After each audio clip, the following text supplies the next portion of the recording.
Welcome to Singapore for the Singapore Grand Prix qualifying notebook, and it was a qualifying session dominated, I think that's fair to say, by one man. Reigning world champion Lewis Hamilton, driver of car number 44 in the Mercedes, because he delivered a lap that was all quality. It was perfect. Epic, he said. Felt like magic. Monaco on steroids. There are some brilliant, slightly over the top but maybe slightly not phrases for how everybody has been describing it. But he certainly, not only does he get pole position, but command of the Grand Prix tomorrow. But it means that it's, I don't know, it just feels like a bit of a change in the championship. That's the kind of lap, you know, this kind of stupefying lap that will be looked on for a long time, as will, of course, the lap at Silverstone. It was that kind of thing. That's a kind of quality. But today, beating the Ferraris at a track where they, up to this point, had the advantage. They're favourites for not only the pole, but potentially for the win tomorrow. And I know tomorrow's a different day. Hey, listen, Ferrari might come back and win tomorrow, and we'll be having a completely different conversation. But it felt like a moment, form-defying lap. My old mate Billy called it, and I think that's absolutely right, because Ferraris had been on form. But Lewis Hamilton pole, Valtteri Bottas fourth. We shall do Mercedes first of all. Lewis is with some friends in his area. I think he's just about to come out of the motorhome to go back to some engineering meetings, and he's going to meet some very important Mercedes guests. And man, do Mercedes have a lot of very important guests here. Big market, the Asian market for them, of course, and this is kind of the hub of it, as well as being kind of the place where a lot of the CEOs from not only Asia Pacific but Europe come as well. So no wonder there are some high rollers he has to meet, as well as some friends himself. But yeah, it was an interesting session for Mercedes, because they got away with it in Q1, running the ultra soft tyre, wanting to save a set of tyres for later on, which they did. So they managed to get away with that, even though he was edging closer and closer to be out of the top 10. I think he ended up 13th or 14th in Q1, in danger of going into the danger zone of 15th and 16th, of not making it actually out of Q1 at all. But they got away with it, didn't they, Mercedes? And that meant that he could save some tyres and have two goes at it at the end. He actually didn't need the second go in the end, because his first attempt in Q3 was the epic 36-0. Absolutely superb. He abandoned his second lap because he wasn't going any quicker, and he could see that. Yes, it would have been cooler had he just came back in, got out of the car, lit up an old Cohiba and say, you know, beat that, folks. But, well, he doesn't smoke, not even cigars, so he wasn't in the mood to do that and had to go out and see cover other people. But you know what? You know, if this championship ends up going the way of Lewis Hamilton and Mercedes again, then, you know, you've got to look at moments like this. You've got to look at laps like this, because yes, Ferrari have made mistakes. Yes, you might say that they've got the fastest car. Yes, you might say that, you know, honourably it should be Ferraris, because, you know, they've got the fastest car. You know, but Hamilton's had his share of problems as well. Hamilton's had his moments when they've thrown away points. You know, Mercedes have made mistakes, both in Austria with the hydraulic problem in Germany qualifying, coming back from you know, the old 14-1, the old William G. Stewart, coming back from 14th on the grid to win in Germany. So, you know, they've thrown away 30, 40, 35 points, where Hamilton and Mercedes have thrown away not maybe quite as many points as Sebastian Vettel and Ferrari have, but they've thrown away plenty themselves. So if he does come back and win it, despite not having the fastest car, then there's no doubt he will have deserved it. Valtteri Bottas, ouch, I've got written down here, 0.7 of a second off Lewis Hamilton in exactly the same car. Ouchie. And there is no doubt that when you're missing time like that in qualifying, you have to play support to your team leader for the rest of the season. They are benefiting.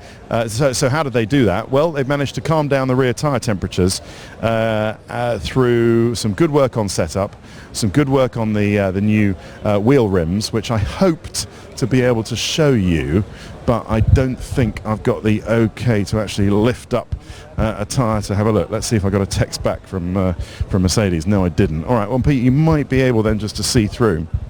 It's not those ones, they're the travel ones. But obviously the rear tyres are these ones, and the front ones are them. I can't actually, without getting the okay, I can't lift that up and show you. But can Pete, and welcome back Pete, by the way, he's been in Flushing Meadow, I think, Brooklyn.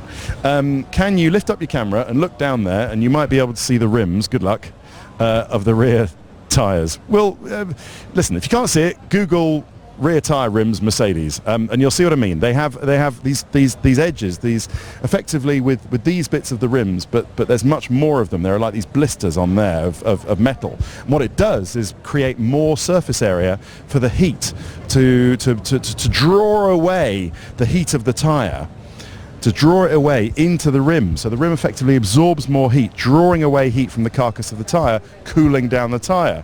It's probably not a very, amazing thought. It sort of stands to reason.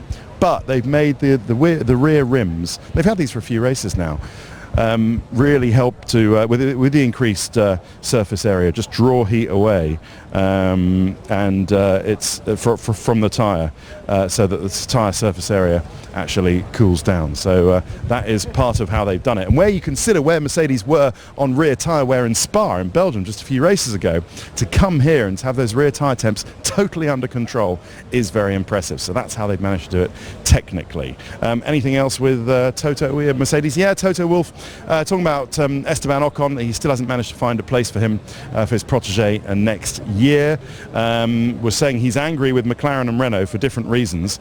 He's angry with Renault because Renault said that they'd actually signed a contract for Ocon, but they weren't entirely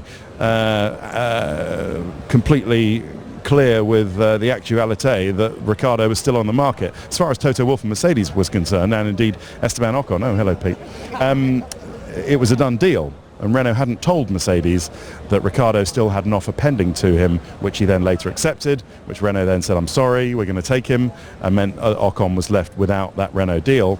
And then I believe there was also an agreement for Ocon to go to McLaren, but McLaren decided not to honour that deal and to go with Lando Norris instead, because they didn't want to lose Lando Norris to a different team, and they consider him a star of the future, which he undoubtedly is. We'll talk about that a little bit later. So that's why Toto was pretty angry earlier on in the weekend about that. Latest Niki Lauda update is that he is improving steadily, so our best wishes to Niki as always. Here is the number 2 man, Max Verstappen, as he comes down. A fantastic effort from Max Verstappen, P2, front of the grid, and he looks happy, and so he should be, going into the engineering office. Looks get a door slammed in your face. Yep. But let's do Ferrari. I don't think there was anything else. So our best wishes to Niki. We miss you, Niki. The old codger, come on. Come back, get well, come back. The airways miss you as well. Flying your, I'm sure air traffic controllers around the world miss you, and your distinctive voice on the old air traffic control, piloting your Gulfstream around the world. So best wishes for all of us for Niki. And Lewis's fashion line as well. Can't believe I've got 8 minutes through into the notebook without mentioning Lewis's Tommy Hilfiger fashion line. Apparently, he's now working on designing fashion line number 3. Are those shorts part of it? But I think those socks are, and the sandals. So he's wearing socks and sandals, and I got a little lesson in hipster fashion from Sebastian Vettel, believe it or not, on Thursday when we just finished the interviews here. I was just saying a quick word with Vettel, and he says, anyway, where are your Birkenstocks? I said, oh well, I'm not really allowed to wear them anymore. Kevin Magnussen, pit lane fire, Malaysia a few years ago, put the muckers on that. He said, oh, well, what about if you wear them with fireproof socks? I said, well, I can't wear them with socks, obviously. You wear sandals, Birkenstocks and socks, you look a complete idiot. And he said, no, it's what all the hipsters are wearing now. So you just have to get a tattoo on your forearm and wear socks with your sandals, and that'll be fine. So I don't know, maybe if Vettel wins the race, I'll turn up for the notebook tomorrow with my Birkenstocks and some full-length black and white socks. Anyway, I thought that was quite funny. But they made a mistake today. They messed it up for themselves once again with the preparation, and the timing of the outlaps meant the tyres weren't in the right conditions for Sebastian Vettel to make a proper attempt on pole position. It was the first run was compromised with... Well, let's start at the beginning, shall we? It was a nice try to try the Ultra Soft in Q2 and hand themselves a big benefit on tyre life in the first stint of the race tomorrow, but it didn't work. They had to go to the pink Hypersoft. They scraped through on the Hypersoft with poor traffic, and then a compromised outlap in Q3 for Sebastian Vettel on the first try. That was the one thing that was not ideal. Then his lap was a bit messy. He ran wide. He wasn't happy with the lap itself. He said the gap doesn't affect the true performance of the car, but the way they did it for themselves was, quote, not ideal. He is still P3, and he can presumably, if he stays out of trouble on the first corner, which didn't last year, do something from there. Can Vettel at a race he must win for the championship. Kimi Raikkonen P5, and did he bottle it again in the end of Q3? I don't know. He's been driving so well recently. I think he's kind of got over that Q3 wobble, but didn't work out for him today, which was unfortunate for him. He was saying it was harder, Kimi was saying it was harder to make the tyres work in qualifying than in any point in practice over the weekend so far. So that was really underlying what the problems were for Kimi Raikkonen. Of course, Ferrari are bathing in the new news that they're going to be Kimi's not going to be driving for them next year. They are saying arrivederci to their last world champion, and instead it is Charles Leclerc, who at the age of 20 or 21 will be their new driver. And he was asked about that, was Maurizio Arrivabene the boss? And he said, in a typical amusing way, he says, well, this was not a decision made by Homer Simpson. We thought very carefully about that. I thought it was a bit unkind to Homer Simpson. He thinks about all of his good decisions, especially the ones involving pigs or donuts. But in any case, and I asked him, well, did Sebastian not say, I would prefer Kimi? He says, yes, but Sebastian is an employee. He's not the team boss, which is a response that quite surprised me. But there you go. But all of this, getting young drivers, whether it's Leclerc, hello Joe, whether it's Leclerc or Norris, all of these young drivers are to counter the coming force that is Max Verstappen. I didn't hear the first bit of the question, but why are all these top teams hiring young drivers? I tell you why. My thought is that it's to counter the coming force of Max Verstappen. Verstappen is one of them. I think Charles Leclerc is another, and I think if Esteban Ocon is given a car, he will be as good as the other two. Ocon is not going to get a drive next year, is he? No. Sad. Not at the start of the year. Ooh. Is Lance Stroll, Joe, say it everybody, got a couple of good books out. What is it again? I've forgotten. Fascinating Formula One facts. Yeah, there we go. Okay. Available how? On the internet. Okay, right. Yeah. Okay. Google. Is it via your website, or people are going to have a look? Google it. All right. Is Stroll going to take his bought place at Force India this season? Not this season, no. So at least Ocon gets to see out the year. Well, they wouldn't have any engines if he didn't. Ooh. Christian thank you, Joe. Some little bit of gossip there. So if we do Red Bull, Daniel Ricciardo 6th, Max Verstappen 7th. Good Q1 for Ricciardo, P1, but then the balance went away from him, and he ended up 0.6 off Verstappen with a healthy engine, whereas Verstappen doesn't have a healthy engine at all. It's something with Verstappen's engine. So Verstappen's P2, great first lap for him, and it feels like a great final lap. It feels like a victory, despite these engine problems. They have to sort out this engine problem tomorrow. What it is that it's a kind of intermittent kind of, they call it torque interruptions, which effectively sounds like it feels like a rough running engine.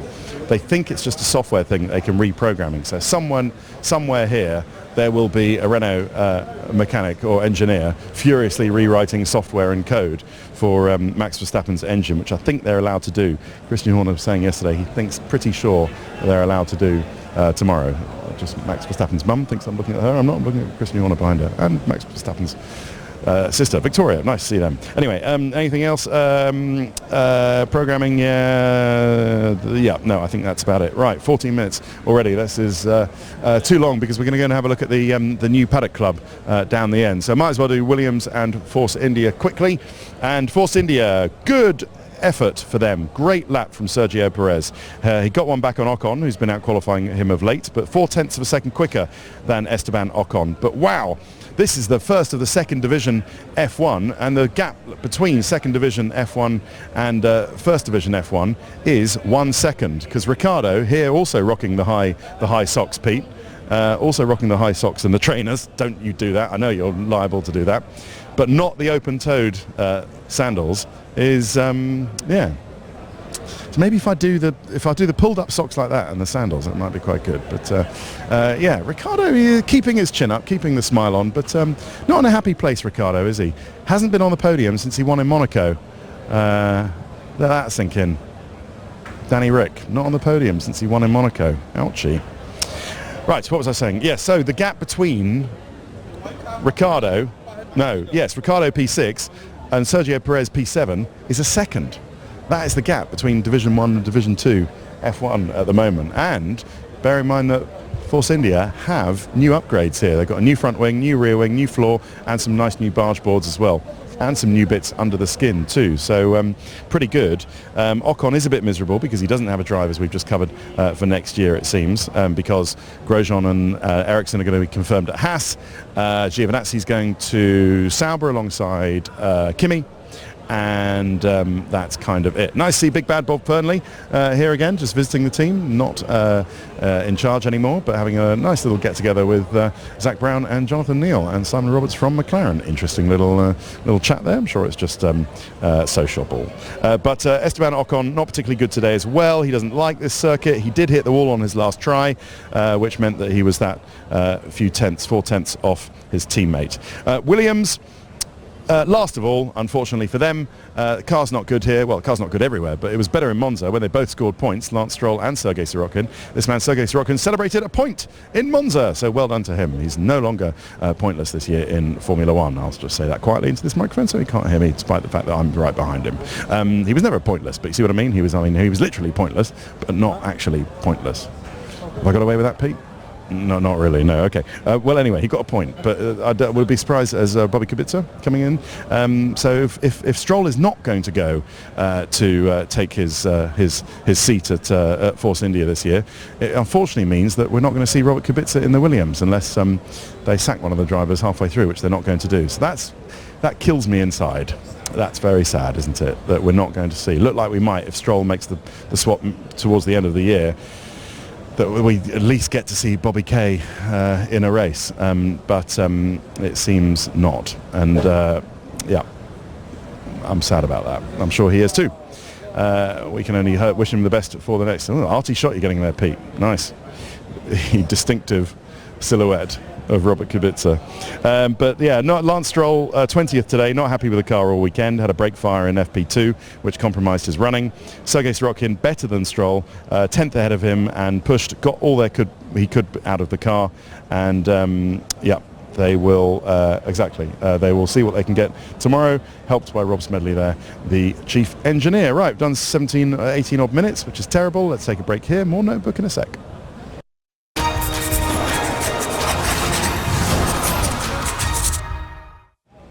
Hello again, welcome back to the Marina Bay Circuit in Singapore, for the Singapore qualifying Grand Prix qualifying notebook. Don't I get more slick at these things? You'd have thought I've learnt by now. All right, Renault, shall we? This is good. They're having a nice little afternoon tea because, of course, we're all in European time. Even though it's, what time is it local? 11:45 local, so quarter to midnight. We're all living on European time, although I've decided to live on Moscow time, which takes the edge off a bit. So London time, it's now 4:45 in the afternoon. But if you're on Moscow time, it's 6:45 in the afternoon. It feels to me a bit more like 6:45. Feels like I want a cup of tea, a biscuit, and then preparing for dinner. So my tip, if you're coming here and you want to stay on European time for whatever reason, because the teams do, it seems a bit crazy, is try Moscow time. Works. It's nice. Anyway, yeah, Renault. Carlos Sainz, not great today. P12, not good enough really. 2 tenths off getting into qualifying 3, and just 300ths of a second off Charles Leclerc in a Sauber. But yeah, he lost speed as the weekend went on, so not quite good enough. And just explaining it to a sole Spanish journalist there. But much better for Nico Hülkenberg. Great effort from him, although the last effort was a bit messy. He got traffic, and it means that he couldn't really complete the lap. Couldn't show what the car had today. Is that about right? You couldn't show what the car had today because of traffic. Who? What? I was just saying you couldn't show. Who? I can't. This isn't going to work. Anyway, hi. You're right. You okay? That worked, didn't it? Bye. Right, Toro Rosso, Pierre Gasly.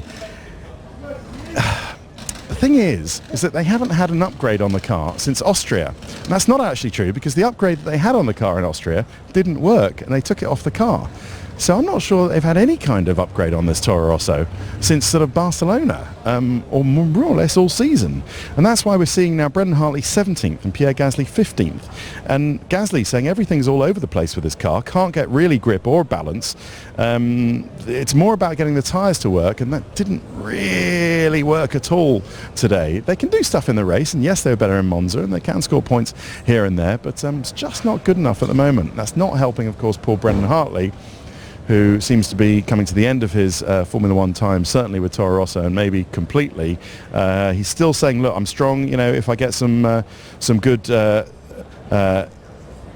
races behind me, then I can secure this seat for next year. But the rumour is, everyone, that it's Danny Kvyat and potentially Pascal Wehrlein in this team next year. Franz Tost is a big fan of Pascal Wehrlein, thinks what he did and the points he scored with Manor are right up his Strasser, and wants to sign him now that he's freed from his Mercedes contract for next year, and can become a Toro Rosso driver. Well, stranger things have happened. Apparently Helmut Marko's not too keen, but Franz Tost is very much, but we will see. Tost said to us in the middle of the session, Brendan has to improve his performance. That is absolutely true, but it's not going to be Sebastian Buemi, even though he is here, and it seems like it's not going to be Dan Ticktum, even though Helmut Marko likes the cut of Ticktum's jib, but it looks like he'll give one more year in the junior formula for the promising British racer Dan Ticktum before he potentially makes it into a Toro Rosso whenever, but we will see. So yeah, Kvyat and Wehrlein, don't bet against it for next year. Right, Haas, good performance from Romain Grosjean, and he looks like he has convinced Gene Haas and Günther Steiner not to sack him, because it looks like they're going to be announced and confirmed for next year, both K-Mag and Grosjean. And have Haas given Kevin Magnussen Romain Grosjean's car from earlier on in the season? Because it's not doing anything at the moment. It's very poor. Kevin Magnussen doesn't really know why.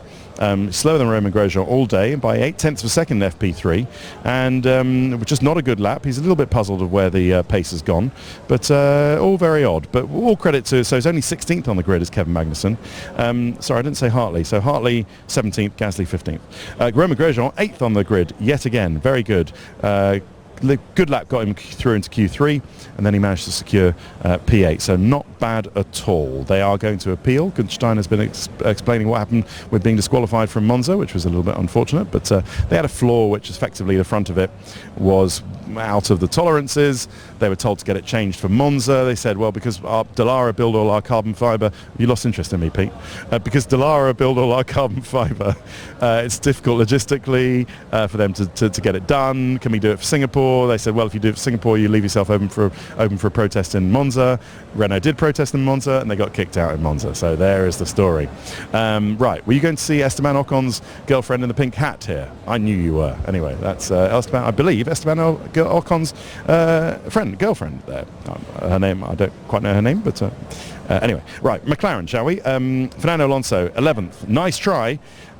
Just trying to get into Q10 with Moko, friend of the notebook Moko, wearing a Mari Meko print there, and some nice, they are pretty cool heels, aren't they? They are some kicking heels. There's some nice paint effect on there.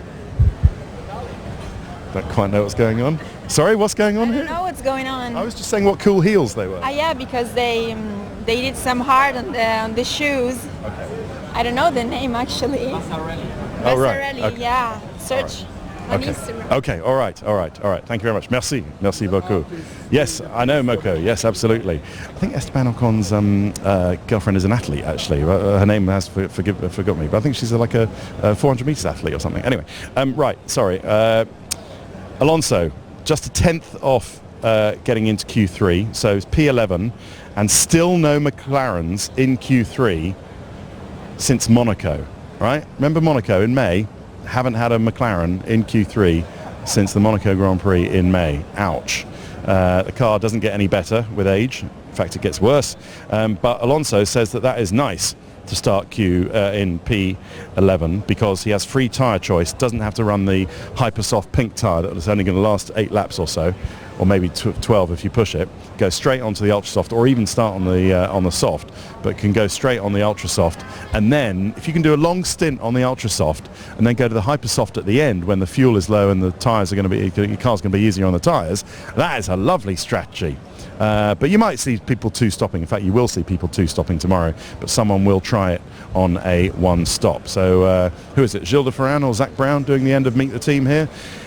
Stoff coming out for an interview with RTBF. The Gaetan continues to be Stoffel's biggest fan, of course. No, I love it. He was trying to get you a Ferrari simulator drive the other day. Yeah.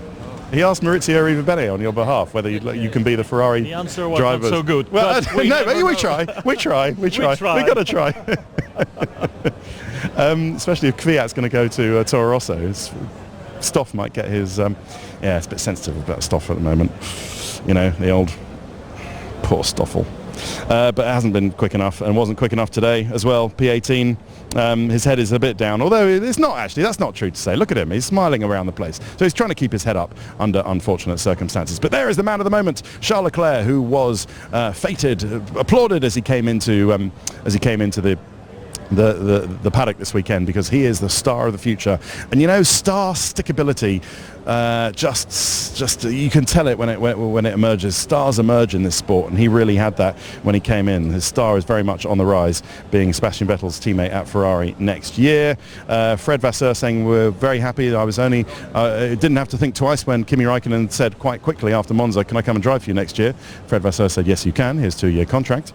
But it looks like it's then arrivederci as well, or au revoir, or auf Wiedersehen, I should say, got the right country, to Marcus Ericsson. So it's going to be Giovinazzi and Kimi Raikkonen here at Sauber next year. But great effort for today for Charles Leclerc to be 3 tenths of a second ahead of Marcus Ericsson, and 300ths off a Works Renault. So well done, Charles Leclerc. That was pretty good. Marcus Ericsson, P14, straight right behind his teammate. Not bad, a bit off, but he can score points from there. Right, if we take a little pause here, we'll go and have a 1 minute. I know I've overrun, so sorry to everybody in presentation and scheduling.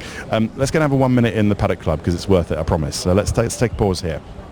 And here we are, the Paddock Club. They've redone it for this year, so I want to show you. You can get nice and close to the pit exit and see down to turn 1 and 2. And then they've got things like calligraphy, where you can go and get your name done in a lovely brushes. And just on the right-hand side over here, they've got some great new restaurants. These look semi-permanent, but they're not. They're absolutely fantastic. And look, there's a Nobu down there. So old Nobu Matsushita has got his an outpost on here. So everybody down here, Rockpool, that's a Sydney. That's Neil, what's his face, isn't it, from Rockpool in Sydney.